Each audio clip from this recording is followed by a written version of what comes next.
Hi friends, ఈ తీగ మొక్క గ్రామీణ ప్రాంతాలలో కంచుల దగ్గర కానీ కటువలలో మరొక చెట్టుకు తీగల అల్లుకొని పెరుగుతాయి.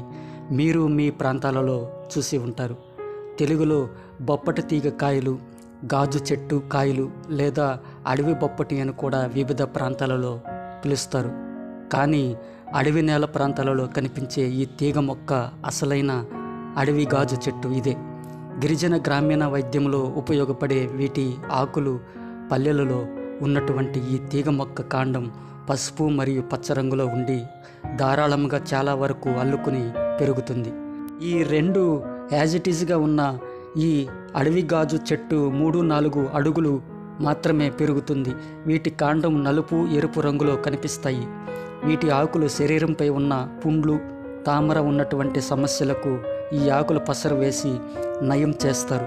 లేదా ఈ ఆకులు దంచి ముద్దగా నూరి ఆ పుండ్లపై వేసి కట్టు కడతారు.